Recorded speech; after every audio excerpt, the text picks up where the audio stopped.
The Joe Rogan Experience. But you got to know where you're at, too. Like, getting fired for me, when we got kicked off Opie and Anthony in 2002, best thing that ever happened to me, because it showed me that it can all be taken away from you. So long before this whole culture of just cancel culture and all this shit happened, I had that moment of life is good, and then you're out. Fuck you. That was the Condoleezza Rice thing, right? No, that was on XM. That's when we almost got fired from satellite. No, this was it's Sex for Sam on terrestrial. This is WNEW. Oh, that's when you guys get fired because you had the people and they had sex in anal sex in St. Pat's. Yeah. Woo. So that was 2 years off the air, but that showed me that they can take anything at any time. Yep. So I've never thought I was irreplaceable. I never think I got it forever. Anything I have, I know. Can be fucking yanked immediately. Yeah, no, it definitely can. That was a weird one to me because the big thing was that these people had sex in a Catholic cathedral. That was the big reason why they got fired, right? Because they didn't ask these people to do it in there, did they? Yeah, it was kind of a contest. It was known. Like, you would get what they call a 2-point conversion if you had anal. Like, there was all these weird things. And it was a bad move to go into St. Pat's. They went into St. Pat's, and there was an arrest. And because there was an arrest, it became real. And it was so avoidable on so many levels. Like so many things. Yeah, you look back, you're like, why did we just shut the fuck up and it would have stopped? Yeah. Why did we push it? But, I'm glad it happened now in hindsight. Well, in a lot of ways, there's this thing that people do. We were talking about Ari before the podcast, where you do things you're not supposed to do, so people go, I can't believe you're doing that. Yep. And then there's this like thrill to that. There's a thrill to it, and then what happens is you have to keep upping it. Yes. You have to keep upping it. Yes. And it's almost like you get a fear, like if I don't top last time, the people who like me are no longer going to like me, and I'm going to lose this momentum I've picked up. You become afraid that the people who like you are going to go, you're a fraud, you're not doing what we want you to do. Yeah. So then you keep topping yourself and keep topping it. It's like the kid who eats bugs. Mm-hmm. You know what I mean? Then he's eating a roach, and the next thing you know, he's doing this because he's afraid of not topping himself and then all of a sudden being ignored. Right, like Pat. Like the intern Pat. Oh, yes, Pat Duffy. Pat Duffy. Best. He ate cat shit. He drank people's vomit. He was literally an indestructible fucking man. Like if you have to build a guy's, like in a military, he's the type of mentality you want. Oh yeah, for sure. You want to get him when he's 18 and just turn him into a full sicko. Savage. Yeah. What is he doing these days? I don't know. I haven't talked to him. I don't know. What about Pat from Woonaki? I thought of him recently. He's on Twitter. I don't know exactly what he's doing. I would love to have him. Yeah, Pat Philbin, his name is. I would love to have him onto our radio show because I miss Pat from Woonaki a lot. Dude, that day where he did the baby bird, the day where they had the eggnog drinking contest, it was you and me and Burr and Ari, and there was a couple other people in the studio as well. Yeah. That was one of my most fun times ever on the radio. Yeah. So ridiculous. The whole floor. You could never do that today. Never. Never in a million years.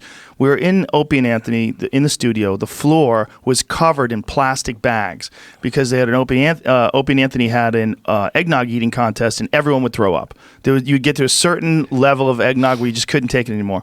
And Pat had to throw up because he was diabetic. Yeah. So he shouldn't have been drinking that anyway. No, he shouldn't. So he's drinking gallons and gallons of eggnog. And when he threw it up, we said, like, he was ready to go, and I said, let's get Pat Duffy to lean his head. Was that your suggestion? Yes. Well, I was doing Fear Factor back then. My head was all full of sick things. That was like, what year was that? 2000? I want to say 2007. Was it really? Yeah, that was on K-Rock. That was on a terrestrial studio. Was it 7? Yeah, I'm thinking it was. Yeah, it definitely wasn't 3 because we weren't on the radio then. Oh, right. So he leans his head over this garbage pail, and Pat from Woonaki blows just like a fountain, like the most insane Stephen King, like, what was that movie? Stand By Me. Remember when the kid had the pie eating contest and the kids throwing up all over everybody? That's what it was like. Like, it literally didn't seem humanly possible that a person could have that much fluid in their body.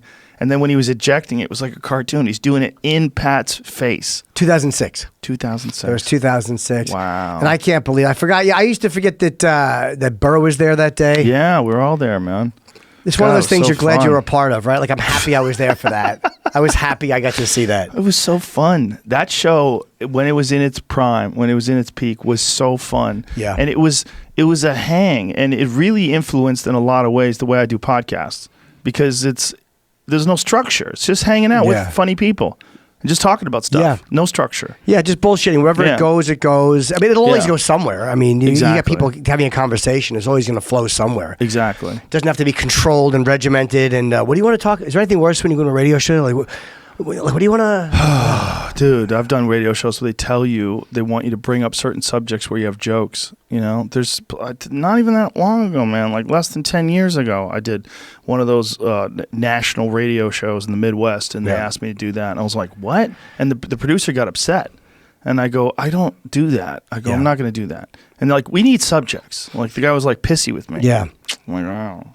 It's hard to do because you feel embarrassed. It's like you feel dirty, like when someone's doing your bit and you know you're doing it, and they're fake laughing. Right. Like, well, fuck, it's the worst. Who's enjoying this? That's what radio used to be, though. What radio used to be, like you'd go on WAAF in Boston, and you would talk to the guys, and you would kind of work in your bits. Yeah. And like everybody did it. Everybody did their bits. Yeah, I guess it was a part of it, but I was never good at it. Well, because you're authentic. But Opie and Anthony was the first to me. Like Howard's show was much more controlled. Howard's behind the mixer. Yep. He's kind of controlling everything. There was a certain amount of time that he would talk to you, and then other people would come in, and then he had like a more of a structure.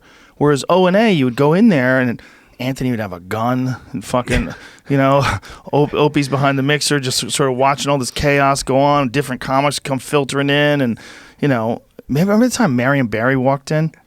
Yeah, he was going on Sway next door, and he was like a little out of it and loopy, and we just hijacked him, and he kind of walked in like he had no idea who we were. It was really uncomfortable. And I knew he was going to leave soon, so I immediately started asking him about crack. You went right into, you knew it was in that pipe.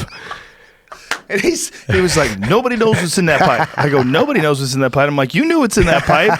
The fuck are you talking about, man? And the publicists were like, come on, let's go. They wanted to get him out of there. They wanted to get him out of there immediately. Yeah, that was fun. Marion Barry. He died not too long after that, I don't think, right? It wasn't that long after that, yeah. It was funny, man. I remember there was an interview they did where there was a news station. They were talking to people about his arrest and all this stuff. And they interviewed this guy. He goes, oh, come on, man. Everybody smokes a little crack every now and then. I'm like, everybody smokes a little crack every now and then. That's a great quote from a mayor. That's a great mayor's quote. It wasn't him, though. He wasn't saying it. Someone else was saying it about him. Okay. In defense of him. Oh, all right. If it was him saying that, that would be hilarious. Yeah, I'm like, how did I miss that? No, it was another guy that was on the street who was like, everybody smokes a little crack every now and then.